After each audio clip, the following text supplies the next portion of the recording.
99 années ont passé depuis cette fin de matinée où, ce 11 novembre 1918, à 11 h, sur le front, les clairons ont surgi pour sonner le cessez-le-feu. Un conflit de 4 années et demie s'achevait alors. Si l'avant et l'arrière communient dans la fierté nationale, c'est aussi le temps du deuil qui commence face aux pertes considérables, tant civiles que militaires. La Grande Guerre a profondément bouleversé les nations européennes. Les équilibres mondiaux sont durablement modifiés. Cette année, nous célébrons plus particulièrement le centenaire de 1917. Après 3 ans de conflit, c'est l'année de la fatigue des peuples, mais aussi le tournant de la guerre. Sur le temps long, elle s'avère déterminante pour le XXe siècle. Ses conséquences se font encore sentir aujourd'hui. D'avril à octobre, le chemin des dames a rendu son terrible verdict. Cet échec sanglant affecte le moral des combattants et celui de l'arrière. L'armée française n'est pas seule à se sacrifier. Au prix de lourdes pertes, les Canadiens mènent l'offensive à Vimy, les Britanniques à Passchendaele, les Italiens sont vaincus à Caporetto. Les États-Unis rompent avec l'isolationnisme et s'engagent aux côtés de l'entente.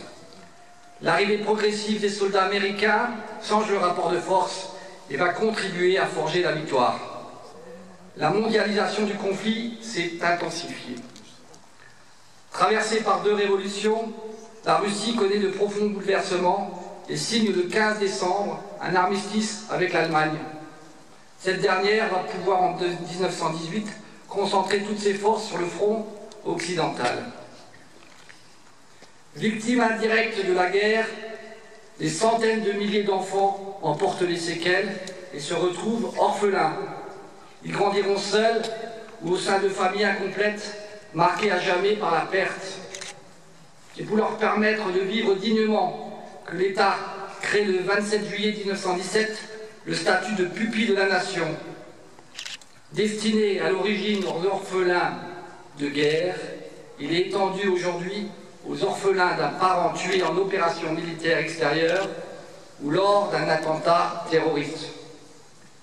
Le 16 novembre 1917, il y a presque 100 ans, au milieu de la tempête, Georges Clemenceau était appelé à former le gouvernement. Président du Conseil et ministre de la Guerre, à 76 ans, il appelle à la guerre intégrale et remobilise la nation et les armées avec l'obsession de mener la France à la victoire.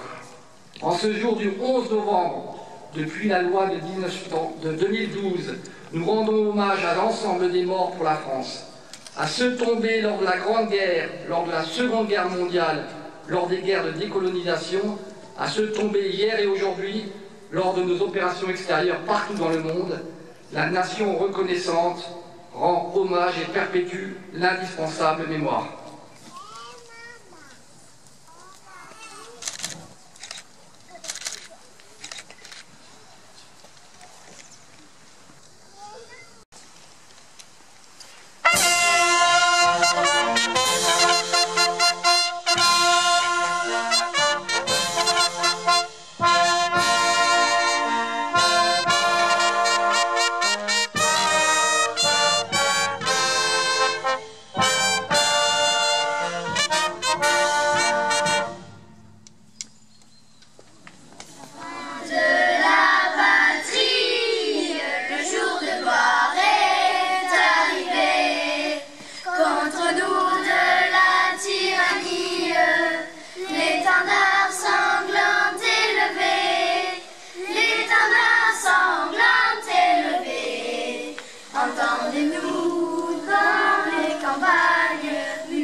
Féroces soldats.